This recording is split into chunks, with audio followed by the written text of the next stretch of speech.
Ini yang saya sebut KPK telah terbukti memanipulasi fakta hukum. Halo, berjumpa lagi dengan saya Guntur Romli di channel YouTube Genbi. Dan insya Allah saya akan mengisi konten-konten di channel YouTube Genbi secara konsisten. Pada kesempatan ini, saya mau melanjutkan topik cara-cara licik KPK menuntut mendakwa Sekjen PDI Perjuangan. Sebelumnya, konten saya berisi bahwa KPK telah terbukti memanipulasi kesaksian saksi atas nama Kusnadi dan Doni Tri Istiqomah. Dan kesaksian yang ditulis KPK jelas-jelas adalah kebohongan. Kali ini saya mau membongkar cara licik KPK yang memanipulasi fakta hukum. Dan ini juga pernah disampaikan oleh saudara Febri Diansah bahwa KPK inkonsisten dalam tuntutannya. Ketika jaksa penuntut umum dari KPK menuntut mendakwa Sekjen PDI Perjuangan Mas Hasto Kristianto bahwa dituduh memberikan uang 400 juta sebagai suap kepada Wahyu Setiawan yang waktu itu adalah anggota komisioner KPU, tapi ternyata dalam dakwaan jaksa sebelumnya, karena ini terkait dengan kasus Wahyu Setiawan pada tahun 2020, bahwa dalam dakwaan jaksa sebelumnya KPK menuliskan uang 400 juta itu bukan dari Sekjen PDI Perjuangan, tapi dari Harun Masiku. Bagaimana bisa? Ini yang ditanyakan oleh Febri Diansah. Ada satu lembaga membuat dua dakwaan yang bertentangan. Ini yang menjadi landasan bagi saya untuk mengatakan inilah cara KPK yang licik untuk mendakwa Sekjen PDI Perjuangan. Dan ini bukan omong kosong. Saya membawa dokumen.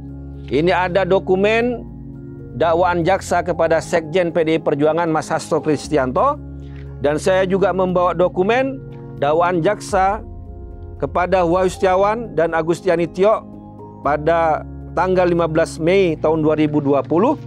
Dan ini dokumen dakwaan jaksa KPK kepada Saiful Bahri tanggal 19 Maret tahun 2020. Dakwaan jaksa yang menuduh Sekjen PDI Perjuangan memberikan uang 400 juta kepada Wahyu Setiawan ada di halaman 12. Bahwa terdakwa, yaitu di sini adalah Mas Hasto Kristianto, menitipkan uang 400 juta kepada Kusnadi yang diberikan kepada Doni Tri Istiqomah, yang diberikan selanjutnya kepada Saiful Bahri, kemudian melalui Agustiani Tio, kemudian sampailah kepada Wahyu Setiawan. Jadi menurut dakwaan jaksa kepada Mas Hasto Kristianto, 400 juta itu dari Mas Hasto Kristianto.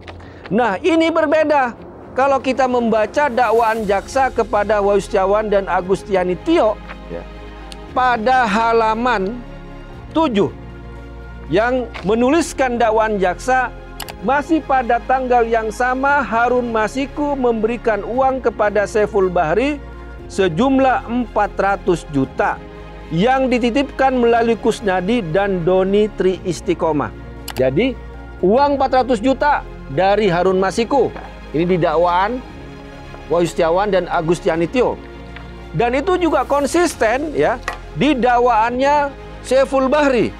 Halaman 5. Masih pada tanggal yang sama Harun Masiku memberikan uang kepada terdakwa yaitu Saiful Bahri sejumlah 400 juta untuk diserahkan kepada Wahyu Setiawan. Di sini. Jadi bagaimana bisa ya ada 3 dakwaan yang lama menyebutkan uang 400 juta itu dari Harun Masiku, kemudian jaksa yang sekarang, KPK yang sekarang memanipulasi fakta hukum, tiba-tiba uang 400 juta itu dari Sekjen PDI Perjuangan Mas Hasto Kristianto. Ini yang saya sebut KPK telah terbukti memanipulasi fakta hukum. Tahun 2020, jaksa KPK mendakwa para terdakwa dengan uang 400 juta dari Harun Masiku, tiba-tiba berubah uang itu dari Hasto Kristianto. Inilah bukti bahwa Sekjen PDI Perjuangan mengalami kriminalisasi hukum yang harus kita bela bersama-sama. Demikian.